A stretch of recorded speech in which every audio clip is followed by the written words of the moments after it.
Y en este punto vamos ya con el primer análisis del día, como suele ser habitual cada martes, con José Lizán, gestor de Reto Magnus y CAF en Quadriga Asset Managers. José, muy buenos días. Hola Eva, ¿qué tal? Muy buenos días. Hay varios asuntos protagonistas sobre la mesa, pero hoy se cumple ese aniversario, son 11 meses del inicio de la invasión de Ucrania por parte de Rusia. El escenario internacional, incluso dentro de la propia Europa, por esa división en torno al nivel de ayuda armamentística a Ucrania, pues no consigue que se lime la tensión. Relaciones transatlánticas entre China y Estados Unidos monitorizadas por el apoyo de Pekín a Rusia. Y en ese contexto internacional quería preguntarte, a estas alturas del conflicto, ¿qué podemos esperar a la hora de mirar a los mercados, a la hora de mirar ese impacto en los precios, en lo que es el mercado energético? ¿Cuál es la situación? ¿Cómo hay que mirar al conflicto a la hora de mirar al mercado? Bueno, la verdad que es muy relevante todo el tema de qué tipo de ayudas se dan a Ucrania por parte de sus socios, ¿no? Y Rusia lo ha alertado infinitas ocasiones en el cual de recibir determinado tipo de material bélico considerarían a los países que aportan ese material como uno de sus objetivos, ¿no? Con lo cual puede recrudecer una escalada en un entorno en el que Rusia, con unos precios del gas y del petróleo bajos, pierde poder de negociación y pierde fuerza en su movimiento, ¿no? Porque al final toda la tensión que hemos vivido durante los últimos meses sobre el abastecimiento de energía a Occidente y sobre todo a Europa se ha desvanecido un poco, ¿no? En los últimos meses, con una climatología benigna y con unos almacenes llenos que permiten pensar que esta campaña está salvada, ¿no? Ya veremos la del año que viene, pero como digo, la fuerza negociadora de Rusia pues ha perdido enteros y eso lo hace más peligroso desde mi punto de vista, ¿no? Porque un Putin herido pues puede ser más peligroso. Desde luego, si eso confluye con entrega de armamento de la lista negra de Putin como activo apto para las ayudas, pues desde luego tensionará desde mi punto de vista, ¿no? Así que tampoco nos hemos acostumbrado a convivir con la guerra, por desgracia, nos hemos acostumbrado a que haya un conflicto en el norte de Europa y quizás estemos bajando los brazos demasiado rápido, ¿no? Desde luego, como digo, Putin está en un momento de debilidad, ¿no? Con ese menor poder de negociación por los precios de la energía y desde luego para mí es más peligroso, ¿no? En ese entorno porque además ya ha demostrado que no es un hombre de paz, ¿no? Que es un hombre, lo hemos visto, 23 oligarcas rusos disidentes por el mundo que han aparecido suicidándose, entre comillas, en hoteles, en hospitales y en otras cosas, ¿no? Todo disidente pues es castigado por el régimen, entonces no tiene pinta de que sea un hombre de paz y desde luego yo estaría muy atento a qué tipo de ayudas y no me extraña que haya ese debate y esa reticencia por parte de los socios comunitarios a dar determinado material bélico porque puede ser muy peligroso, ¿no? Traspasar una línea negra que incendie la escalada bélica y que tengamos un susto, ¿no? En ese contexto, por supuesto, sin olvidar lo que pueda ser esa vigilancia sin descanso y constante sobre el conflicto, pendientes, por supuesto, de cómo lo van canalizando el impacto en los mercados, los datos y la política monetaria. Es cierto que parece que los bancos centrales mantienen el rumbo que habían dibujado. Es verdad que en este momento va a ser el BCE, parece, más agresivo que la Reserva Federal ya la semana próxima, que ya llegan esas citas con Lagarde y con Powell. Pero antes de mirar a esos bancos centrales, quiero preguntarte por este contexto en el que los bancos además mantienen su rumbo, ¿cómo se está viendo ese optimismo en el sector, en el mercado? En Wall Street estamos viendo esas subidas, cómo parece que también el growth parece cobrar más atractivo. Estamos viendo a ese nivel de los del SP500 por encima de los 4.000 y en ese contexto quería preguntarte, a la hora de juzgar cuál es la situación del mercado, ¿nos tenemos que creer este convencimiento o hay que tener cuidado? Bueno, yo creo que estamos en un momento en el que la prima de riesgo se ha reducido, ¿no? Y hemos visto pues cómo la tensión en los mercados y en el riesgo intrínseco en el mercado se ha reducido muchísimo, ¿no? Yo creo que lo que más atenazaba a los mercados claramente era todo el tema de inflación, y hemos visto pues una desescalada en el precio del gas, en el precio del carbón, en el precio del petróleo. Hemos visto caídas en los soft commodities, hemos visto caídas en los precios de semiconductores, hemos visto caídas en los precios de fletes y logística, con lo cual la normalidad en precios se está produciendo, ¿no? Y la desinflación se está produciendo, y eso pues ha permitido que la presión o las expectativas de presión sobre márgenes empresariales a futuro se reduzca. Seguimos teniendo presiones en el sector servicios, que es un sector que va siempre con un decalaje, y tenemos presiones salariales, ¿no? Y lo estamos viendo en las compañías que están presentando resultados, como la principal partida negativa está siendo la parte de costes laborales, ¿no? Ya en Estados Unidos es todavía más agresivo porque los convenios colectivos han subido de forma más agresiva que en Europa, como 2 o 3 puntos más que en Europa, pero en Europa ya lo hemos visto, ¿no?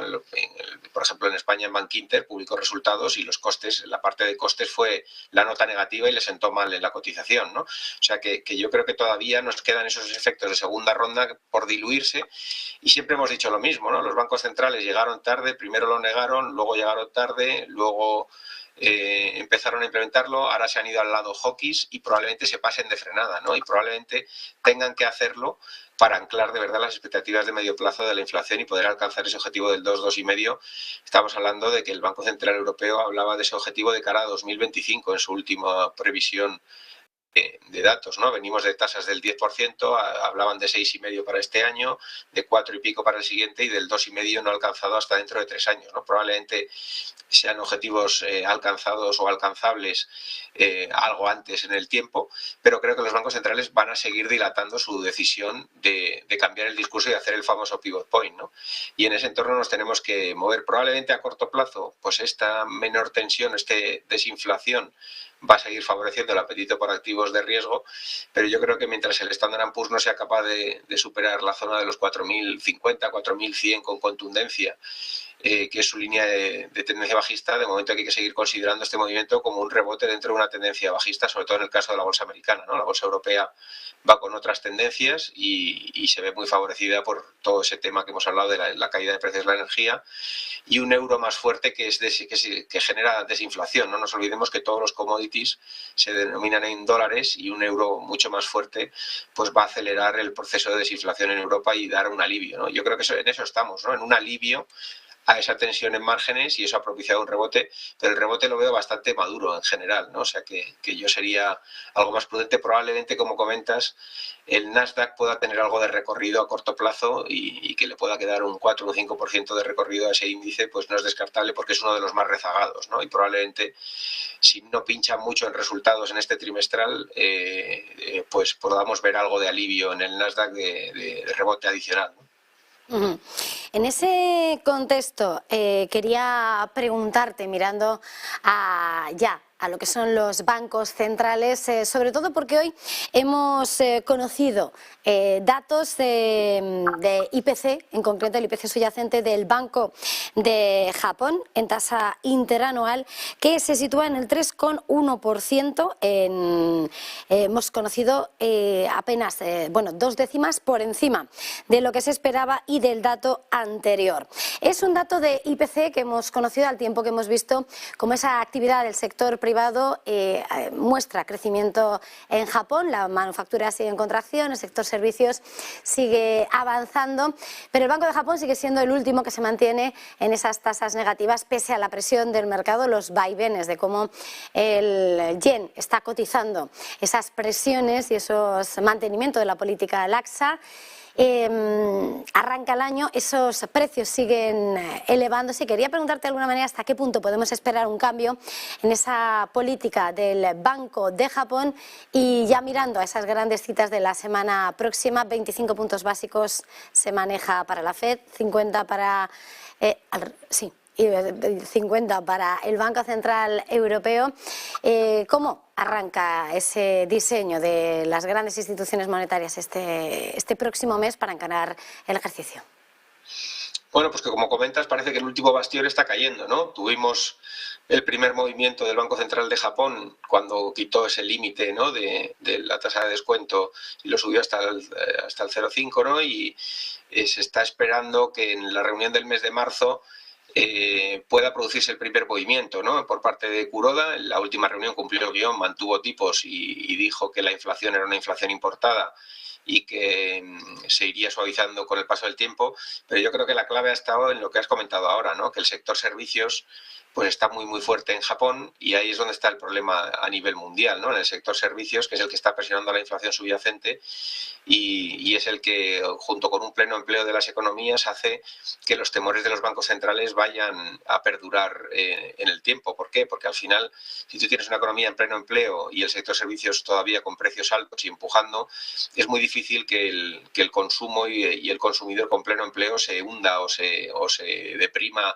lo suficiente como para producir una moderación de la inflación subyacente, ¿no? Entonces yo creo que los bancos centrales, siempre lo hemos comentado, no van a parar hasta que veamos destrucción de empleo, por desgracia, porque es la única forma que tienen de frenar eso y de anclar las expectativas de inflación. Y una retirada del proceso hawkish de subidas de tipos o de normalización monetaria por parte de la Fed o del BCE anticipada, probablemente generaría una espiral de inflación a medio plazo muy negativa. Por eso nosotros pensamos que los bancos centrales, hasta que no se vea destrucción de empleo y que Estados Unidos no destruya 1 millón de empleos, probablemente sea difícil que veamos un verdadero pivot point por parte de la Fed. Y en el caso europeo, pues ya hemos visto a Christine Lagarde, que ha dicho pues que va a seguir subiendo los tipos notablemente, ¿no? O sea que yo creo que esperar que el proceso de bajadas de tipos se produzca a corto plazo, desde luego no es una realidad a día de hoy. Y como dices, el Banco de Japón pues probablemente tenga que hacer lo contrario, ¿no?, salir de esa política monetaria de tipos negativos y ya liberalizó alguna de los niveles,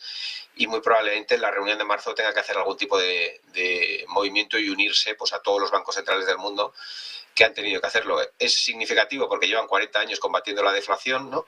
Y también es significativo porque el carry trade que se hacía con el dólar, que al final no es otra cosa que endeudarse en la divisa que tiene tipos de interés cercanos a cero, que es mucho más barato financiarse para comprar activos por el mundo, pues se puede deshacer y afectar mucho al yen, ¿no? Y muy probablemente ese sea el gran riesgo que hay ahora en cuanto al Banco Central de Japón, ¿no?, que se produzca un movimiento de deshacer el apalancamiento que hay sobre el yen, y que, como digo, es el último refugio que tiene el carry trade para hacerse en el mundo, ¿no? Así que es relevante desde mi punto de vista. Y antes de despedirnos, brevemente quería preguntarte, hoy vamos a conocer resultados de Microsoft. Esta semana también llega Tesla, otros muchos gigantes del mercado americano, y llega un momento en el que estamos asistiendo a esos recortes y ajustes en empleo, no en inversiones. Ayer conocíamos inversiones por parte de Microsoft, y quería preguntarte, mirando a este sector tecnológico en concreto, a esta campaña de resultados que está a punto de ser, ¿no?, el gran catalizador también a la hora de marcar el rumbo, ¿qué esperas y cómo estás viendo estas noticias que están llegando? Pues yo espero un trimestral en el que probablemente en ventas no pinchen tanto, porque, como digo, todo el tema de pleno empleo y consumo, pues mientras siga así no es esperable una debacle, ¿no? Pero sí que pinchen en costes, ¿no? Y que los beneficios por acción de las compañías caigan por toda la parte de costes. Todos los convenios colectivos se están cerrando al alza y se espera mucha presión salarial, ¿no?, sobre todo en las compañías, ¿no? Y eso es un poco lo que ya hemos visto en los bancos, por ejemplo, que han publicado los primeros, ¿no? Y creo que va a ser la tónica general en este cuarto trimestre de publicación de resultados, ¿no?, en el que los costes salariales van empujando al alza y los BPAs van cayendo a la baja, y ahí es donde está realmente el riesgo de las bolsas, ¿no?, que de producirse una caída generalizada de los BPAs, la bolsa americana todavía está con una prima sobre la bolsa europea de 3, 4, 5 puntos más o menos en media, ¿no? Entonces, cotiza en torno a los 20 veces beneficios frente a los 15, 14, 15 que cotizan las bolsas europeas. ¿Y por qué no podría la bolsa americana irse a 15, 16 veces, ¿no?, en sus múltiplos, ¿no? Y ahí es donde realmente está el riesgo, ¿no? Una caída de BPAs puede hacer que tengamos una caída de múltiplos de cotización de la bolsa, y yo creo que eso es un poco lo que nos tiene que mantener un poco alerta, ¿no?, en este rebote bursátil, porque probablemente la parte de costes salariales siga erosionando beneficio por acción y puede hacer que el múltiplo que cotiza en las bolsas se corrija, ¿no? Pues José Lizán, gestor de Reto Magnus y Café en Cuadriga Asset Managers, ha sido un verdadero placer como siempre. Feliz jornada, feliz negocio. Igualmente a todos.